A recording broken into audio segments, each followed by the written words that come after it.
아멘. 제가 오래전에 이 백석대학교 전신이었던 방배동 총회신학대학에서 학생들을 가르친 적이 있었습니다. 그런데 참 이상하죠. 과제물 제출 마감일이 되면 꼭 하루, 이틀, 일주일 늦게 되는 학생들이 있었습니다. 무조건 받지 않는다 해도 역시 늦게 내는 학생은 늦게 냈습니다. 60점 이하면 과락입니다. 그러면 4학년의 경우는 한 학기를 더 등록금을 내야 돼요. 그래서 미리 과락이 예상되는 학생들한테 이렇게 여기 특별히 공부해라 이 얘기해도 채점을 해보면 너무 실망스러워요. 왜 그럴까? 그래서 1대1로 만나보면 다른 학생들보다 특별히 바쁘지가 않아요. 아르바이트를 한다거나 직장생활을 한다거나 그렇지 않아요. 지적인 능력이 특별히 떨어지는가? 그것도 아니에요. 무엇이 문제인가? 이 시간 관리의 습관이 안 돼 있는 거예요. 집중적으로 공부하는 훈련이 되어 있지가 않는 것이죠. 습관은 인격을 형성하는 데 매우 중요합니다. 유명한 그리스도의 차인이었던 아리스토텔레스는 이런 글을 남기고 있습니다. 그의 인생은 그 인생에 반복하는 삶의 총합이다. 한 인생의 탁월성이란 단 하나의 행위의 탁월성이 아니라 계속적 습관의 탁월성이다. 여러분 들어보셨죠? 생각을 심으면 행동을 낳고, 행동을 심으면 습관을 낳고, 습관을 심으면 성품을 낳고, 성품을 심으면 운명을 낳는다. 우리는 내가 한가할 수 없는 어떤 운명과 숙명에 맞부딪히게 될 때 이건 내 힘으로 극복할 수 없었던 거야. 이건 어쩔 수 없는 일이라고 자포자기하기 쉬운데 그 운명이 결국은 무엇이냐? 내가 살았던 습관의 축적일 수 있다는 말이죠. 수년 전에 이 전옥표 씨가 이기는 습관이라는 책을 써서 150만 부 팔렸던 베스트셀러 작가가 되었습니다. 그는 삼성전자의 전무이사였습니다. 숭실대학 교수를 했습니다. 위닝 경영연구소 소장을 했고 신학을 해서 목회까지 하고 있습니다. 그가 이 책 서론에서 이런 글을 남깁니다. 마케팅의 수장으로, 유통의 사령관으로, 기업의 경영자로 수많은 사람들을 만나고 지휘해오면서 일도, 인생도, 비즈니스도 결국은 습관이 결정한다는 사실을 절감해왔다. 무엇이 결정한다고요? 습관. 1등을 해본 사람이 1등을 하고 이기는 것도 이겨본 사람이 이기더라. 그는 이 이론을 기초로 해서 기업이나 조직이 가져야 될 승리하는 습관 22가지를 이 책에서 소개해주고 있습니다. 그런데 우리가 신앙생활에서 어떻게 승리할 수 있는가 똑같이 적용해 볼 수 있습니다. 생활할 때 우리가 때로 쓰러질 때도 있죠. 넘어질 때도 있죠. 패배할 때도 있죠. 그러나 다시 일어서서 하나님의 말씀에 순종할 때 우리가 실패를 딛고 일어서서 영적으로 승리하는 경험을 할 때가 있습니다. 이 승리의 경험이 축적이 되면서 우리는 신앙생활이 그렇게 어려운 일이 아니구나. 신앙 승리의 비결이 여기 있구나. 깨닫게 됩니다. 오늘 주께서 우리에게 신앙 승리의 비결을 2가지로 말씀해주고 있습니다. 첫째로 습관적으로 버려야 될 것을 확실하게 버려라. 습관적으로 버려야 될 것을 어떻게 버려라? 확실하게 버려라. 2번째로 사모하고 획득해야 될 것을 확실하게 붙잡아라. 정리를 잘하는 사람이 이 2가지를 잘해요. 버릴 것을 확실하게 버리는 거예요. 매일매일. 너무 아까운 것이 많으면요 정리가 될 수가 없어요. 그렇죠? 우리가 신앙생활 잘하는 비결이 복잡하지가 않아요. 버려야 될 것을 확실하게 버리는 것입니다. 취해야 될 것을 확실하게 획득하는 것입니다. 그러면 우리가 무엇을 버려야 될 것이냐? 우리 다 함께 베드로전서 2장 1절 천천히 한번 읽겠어요. 시작. 그러므로 모든 악독과 모든 기만과 외식과 시기와 모든 비방하는 말을 버리고 5가지 죄악을 버려라 말씀합니다. 그런데 버릴 때 2장 1절 첫 단어 시작을 어떻게 하고 있습니까? 따라해 볼까요? 그러므로. 이 그러므로는 베드로전서 1장에 하나님의 백성을 전제로 해서 그러므로 말씀하고 있습니다. 1장에서 우리가 하나님의 백성이 어떤 존재인 걸 보았습니까? 우리는 영원을 사모하는 이 땅의 나그네입니다. 우리는 예수 십자가로 핏부림을 통해서 구원받은 쇠하지 아니하고 영원한 하나님 나라의 유업을 상속받은 하나님의 위대한 백성입니다. 우리는 세상 사람과 결코 같지 아니합니다. 우리는 하나님 나라의 백성입니다.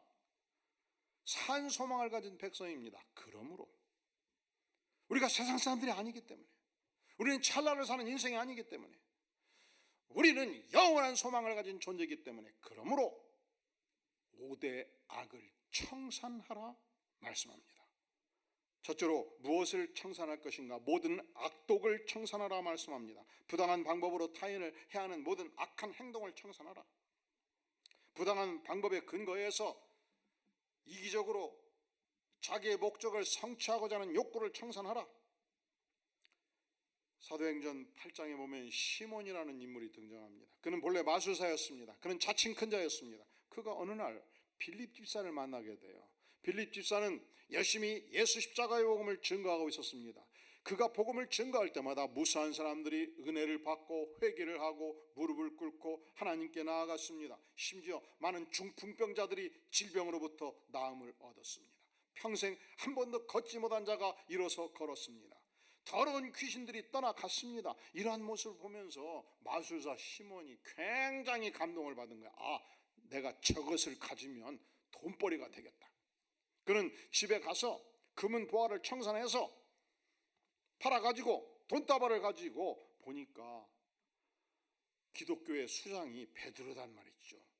베드로를 면담을 요청을 해서 돈다발을 내놓고 나에게도 이 복음 증거의 능력과 성령의 능력을 허락하여 주시옵소서 요청을 한 것입니다. 그때 베드로가 아주 놀라운 선포를 합니다. 사도행전 8장 20절에 보니까 베드로가 이르되 내가 하나님의 선물을 돈 주고 살 줄로 생각하였느냐? 내 은과 내가 함께 망할지어다. 함께 어떨지어다? 저주잖아요. 악담이잖아요. 너가 그러한 자세로 나한테 나올 것 같으면, 성령의 능력을 돈 주고 살 걸로 생각할 것 같으면, 그래서 네가 그것을 돈벌이를 할 것 같으면 망할지어다 선포합니다. 하나님 앞에서 내 마음이 바르지 못하니 이 도에는 내가 관계도 없고 분깃될 것도 없느니라. 그러므로 너의 이 악함을 회개하고 주께 기도하라. 혹 마음에 품은 것을 사하여 주시라. 내가 보니 너는 악독이 가득하며 불의에 매인바 되었도다. 이렇게 악독이 가득한 자다, 망할지어다, 이렇게 선포함을 받고 베드로가 강력하게 회개를 촉구하는 모습을 보여주고 있는 것입니다. 두 번째, 우리가 인생을 살면서 하나님의 백성으로서 무엇을 버려야 될 것이냐? 모든 기만을 버리라 말씀합니다. 기만은 속임수, 쉽게 표현하면 사기를 치는 거예요. 자기 목적을 달성하기 위해서 거짓되고 간사한 언어를 구사하는 속임수입니다. 우리는 왜 이제 예수 믿고 은혜를 받으면 하나님의 백성이 되면 왜 우리가 세상의 습관들을 버려야 되는가? 우리는 천국 백성이기 때문에, 우리는 세상 사람과 다르기 때문에 달라야 돼요. 우리가 사업을 해도, 우리가 세상에서 출근을 해서 직원으로서 일을 해도, 우리가 사회에서 친구들을 만나도 달라야 돼요. 뭐가 달라야 되냐? 나는 하나님의 말씀을 따라 모든 기만을 버리고 하나님의 백성의 정체성을 가지고 살겠다. 이 결심이, 이 은혜가 우리에게 필요한 것입니다. 예수님께서 하나님의 아들로서 이 땅에 오셨을 때 천국의 복음을 증거하셨습니다. 순결한 삶을 사셨습니다. 무수한 병자들을 치유하셨습니다. 절망하는 영혼들, 그 시대 버림받은 영혼들, 창녀들, 세리들에게 소망을 주셨고 구원의 여망을 보여주셨습니다. 예수님이 가는 곳곳마다 백성들이 힘을 얻었고 용기를 얻었고 말씀을 듣고 생명을 얻었고 예수님은 인기 절정이었습니다. 그런데 그 시대 바리새파 지도자들은 율법으로 백성들을 얽아매었습니다. 존경을 받지 못했습니다. 이것이 저들에게 올무가 되었고 시샘이 되었습니다. 우리가 받아야 될 존경을 예수님이 다 빼앗아 가는구나. 그래서 저들이 안 되겠다, 뭔 대책을 세워야 되겠다. 그들이 바리새파 지도자들이 함께 모였습니다. 마태복음 26장 3절에 보면 그때 제사장들과 백성의 장로들이 가야바라 하는 대제사장의 관정에 모였습니다. 대제사장의 직무실에 모였습니다. 무엇을 했느냐? 예수를 흉계로 잡아 죽이려고 의논을 했습니다. 예수를 흉계로 잡아, 이 흉계로 잡다는 그 표현 자체가 예수님을 기만해서 속여서 잡아 죽이고자 한 것입니다. 하나님이 이 기만을 대단히 싫어하십니다. 세 번째, 우리가 무엇을 청산할 것인가? 외식을 청산하라 말입니다. 외식은 겉과 속이 다른 마음입니다. 위선입니다. 이 외식이라는 단어가 마스크로부터 나왔어요. 유래가 고대 사회에서 가면 무도회를 많이 하죠. 한 배우가 마스크 석 장을 가지고 오는 거야. 하나의 마스크는 아주 부드럽고 양심적인 신사의 모습의 마스크를 쓰고 나와서 연기를 하다가 다시 사라졌다 다시 등장하는데 아주 속임수에 능한 악한 인간의 마스크를 쓰고 나오고, 그 다음은 가발을 쓰고 여인의 모습으로 나오고, 똑같은 속사람은 한 사람인데 나타나는 인생의 모습이 세 가지로 나타나지 않겠습니까? 그것을 외식이라 표현합니다. 예수님은 그 시대 바리새인들을 향해서 화 있을진저 외식하는 바리새인들이여 이렇게 질책을 했습니다. 부모님이 굶주리실 때 효도는 아주 간단해요. 어떻게 하면 효도입니까? 맛있는 음식 장만해서 갖다 드리는 게 효도지요. 겨울철 부모님이 추위에 떨 때 효도하는 것은 간단해요. 내가 살고 있는 주택에다가 방 한 칸 들여서 난방시설에서 모시면 효도가 아니겠습니까? 그런데 그 시대 바리새인들은 이렇게 효도를 했습니다. 드디어 1,000만 원이 생겼습니다. 50만 원 들여서 맛있는 음식 준비해 가면 되는데 그게 아까웠던 거예요. 950만 원 들여서 열심히 방 한 칸 드리면 되는데 그 돈이 아까웠습니다. 그러면 이렇게 할 수 있었어요. 이 돈다발을 봉투에 넣어가지고 봉투 겉에다가 하나님 이거 하나님께 드립니다 하고서 고르판 써가지고 딱 올려놓고 하나님 이것은 하나님 몫입니다 선포를 합니다.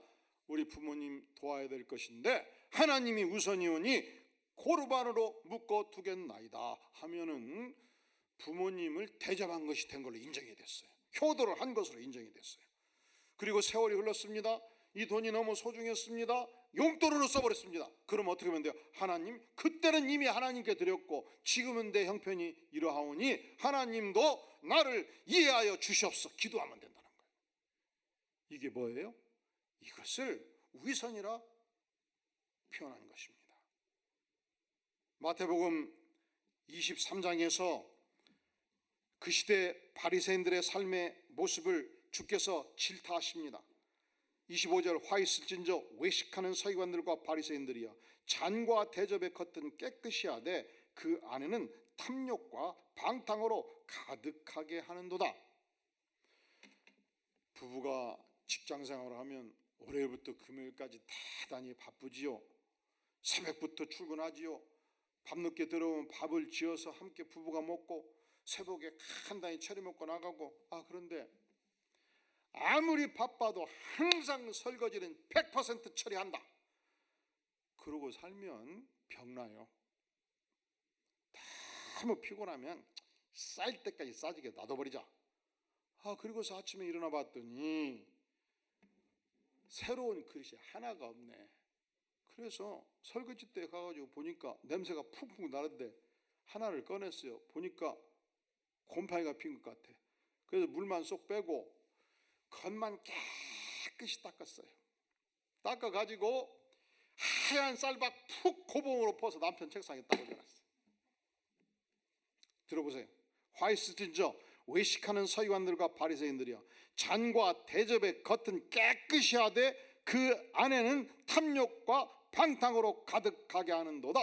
너희들이 바로 이 탐욕의 그릇이더라. 아무리 외모를 깨끗이 한들 탐욕과 방탕의 속이 깨끗해질 수 있겠느냐? 이것이 외식이라고 주께서 질타를 가하십니다. 두 번째를 말씀하십니다. 26절 이하 눈먼 바리새인이여, 너는 먼저 안을 깨끗이 하라. 그리하면 겉도 깨끗하리라. 화이스를 진저 외식하는 서기관들과 바리새인들이여, 회칠한 무덤 같으니 겉으로는 아름답게 보이나 그 안에는 죽은 사람의 뼈와 모든 더러운 것이 가득하도다. 그렇게 질타를 가하고 있습니다. 유대의 유명한 가문의 인물들은 그 가문마다 별도의 무덤을 가지고 있었습니다.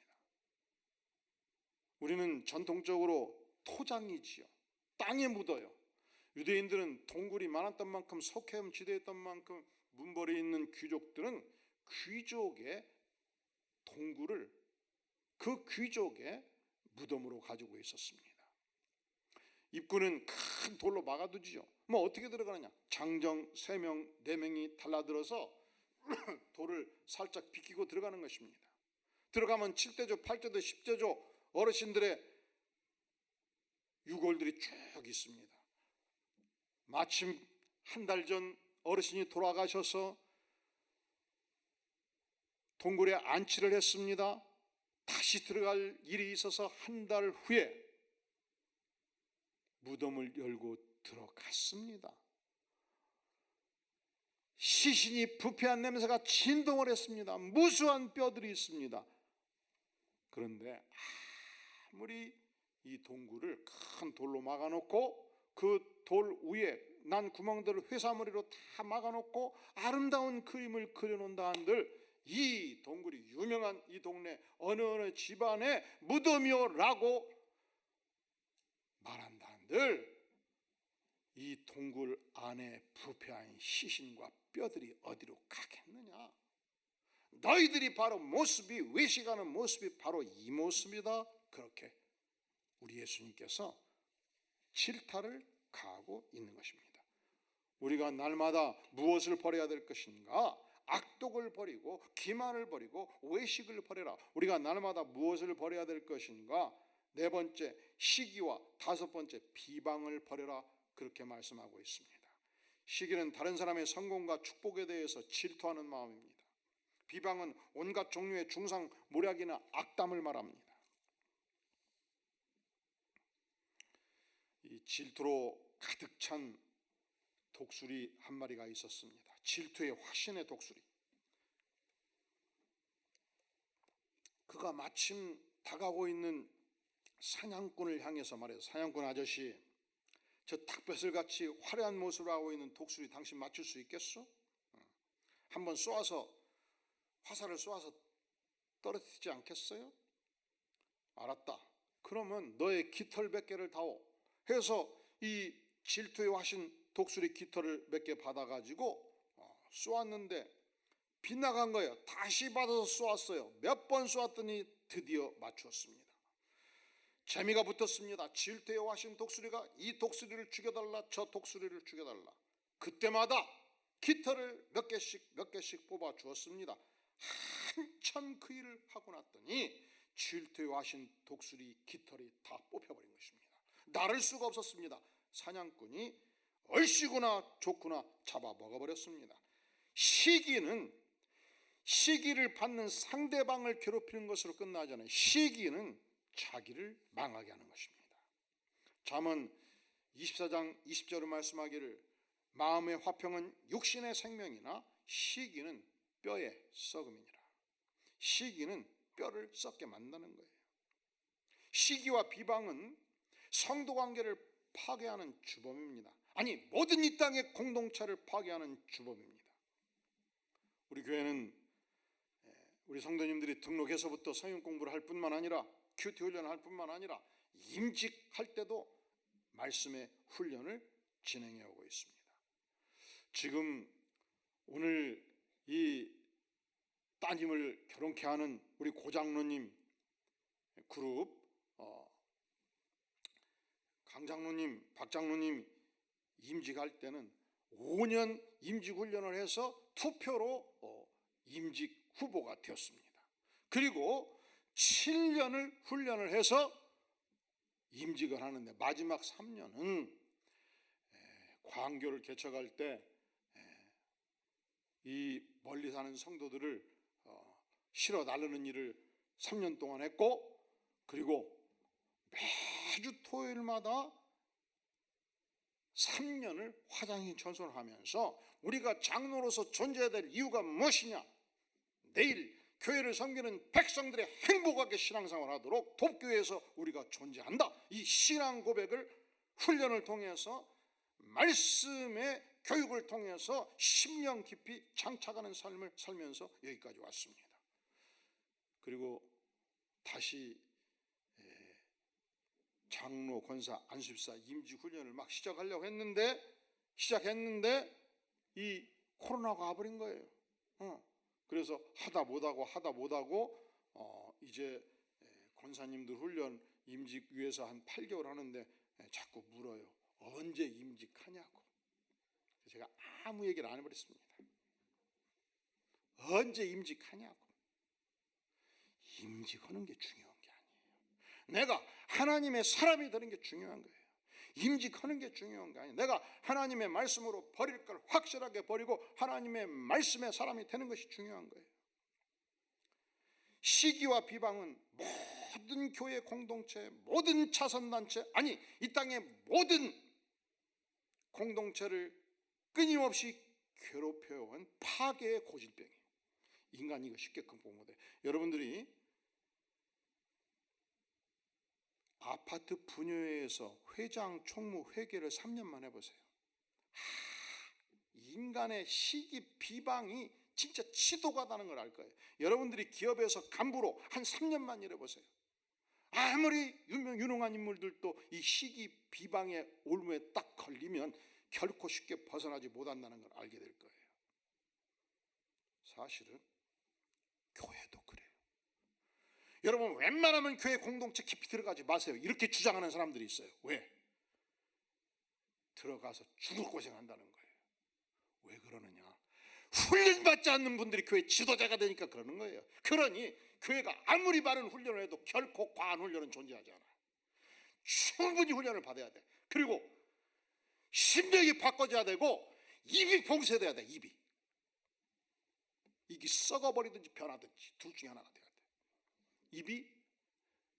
입이 베드로가 얘기했잖아요. 망할지어다. 썩어버리든지 변하든지. 그러지 않으면 희망이 없어요. 그러니까 훈련을 충분히 하는 것이 저주입니까? 축복입니까? 훈련을 충분히 하는 것이 저주입니까? 축복입니까? 이번 장로, 권사 임직 훈련을 받는 분들도 축복의 인물들이 될 수 있기를 주의 이름으로 축원합니다.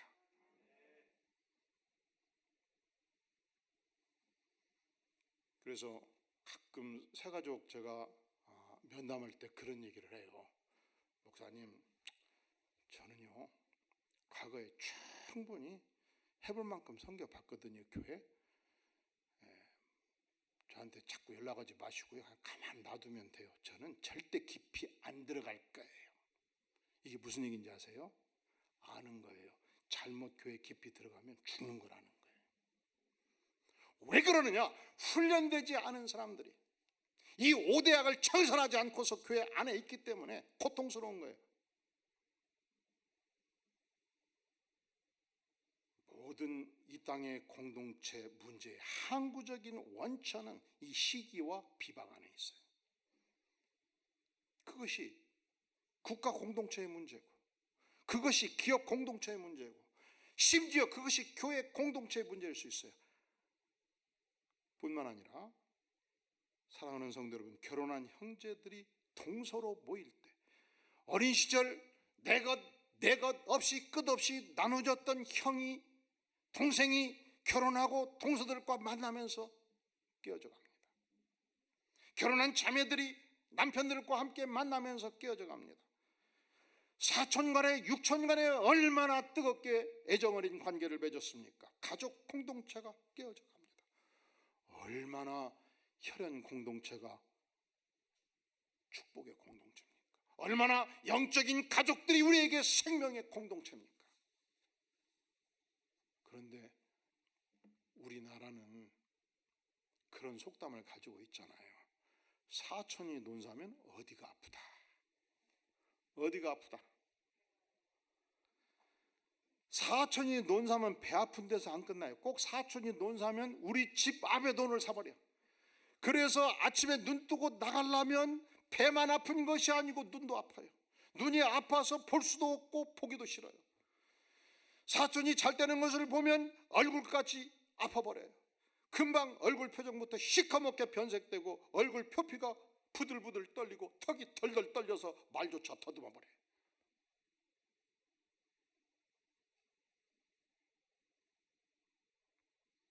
시기와 비방이 인간관계를 파괴시키고 공동체를 파괴시키는 사단의 앞잡이란 말이죠.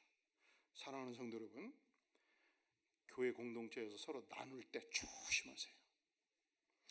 김 집사, 내가 어저께 최 집사 봤는데 말이야, 이렇게 행동하고 말하는데 놀라버렸거든. 진짜 악한 습성이 있더라고. 우리가 그 집사를 위해서 진짜 간절히 밤낮에 기도를 많이 해주었어. 알지? 이게 기도를 부탁하는 거예요. 비방을 하는 거예요. 악한 입이 썩어버리든지 아니면 은혜로 바꿔지든지. 지금 베드로 사도가 그걸 말하는 거예요. 망할지어다 아니면 회개하라.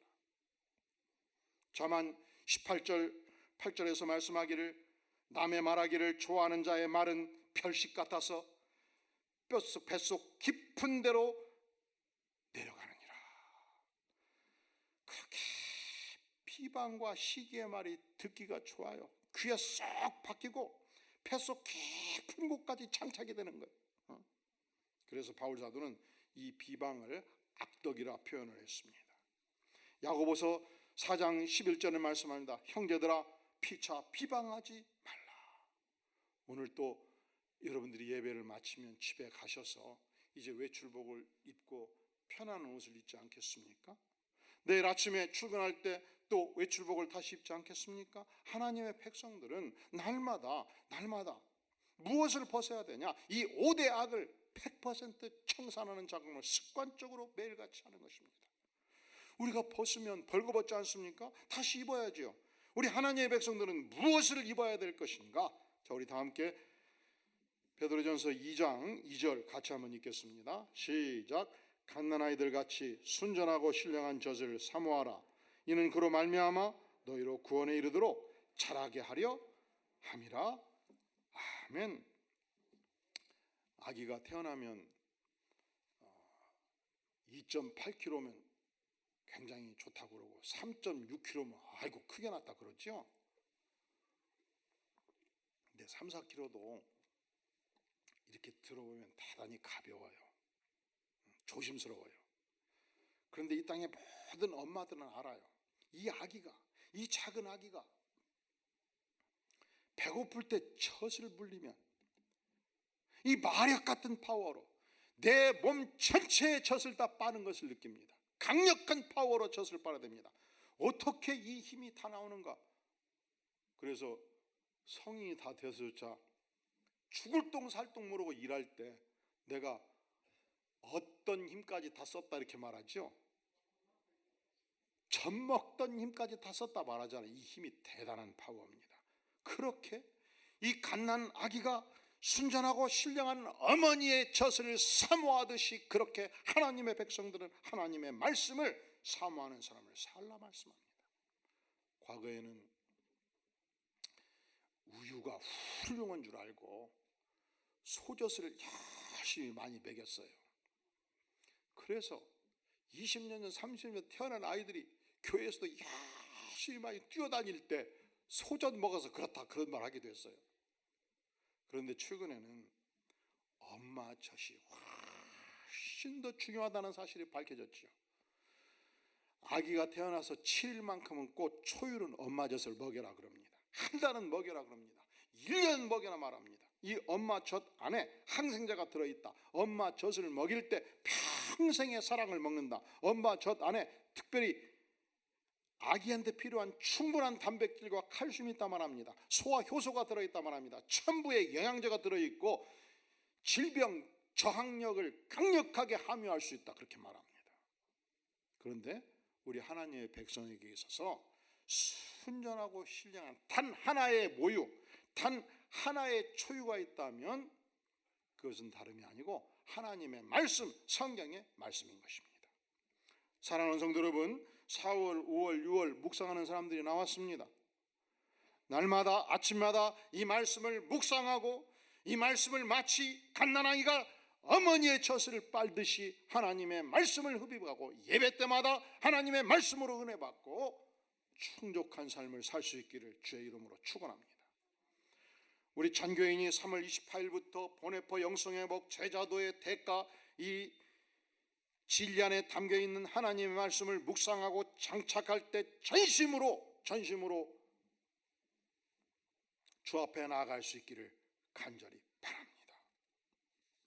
왜냐하면 신앙생활에서 승리하는 비결이 이렇게 복잡하지 않기 때문에 딱 두 가지. 첫째로 버릴 것을 과감하게 버리는 습관을 장착하는 것입니다. 두 번째로 하나님의 말씀 신령하고 순전한 젖을 온전히 사모하고 획득하고 장착하는 삶을 사는 것입니다. 유명한 경영학자인 공병호 씨가 습관은 배신하지 아니한다 그런 책을 썼어요. 습관은 쉽게 우리를 배신하지 않아요. 어떤 습관을 들여야 될 것이냐? 버릴 것을 확실하게 버리고 신령한 젖 하나님의 말씀을 깊이 획득하는 삶의 습관을 들여서 승리하는 신앙생활을 모두 할 수 있기를 주의 이름으로 축원합니다.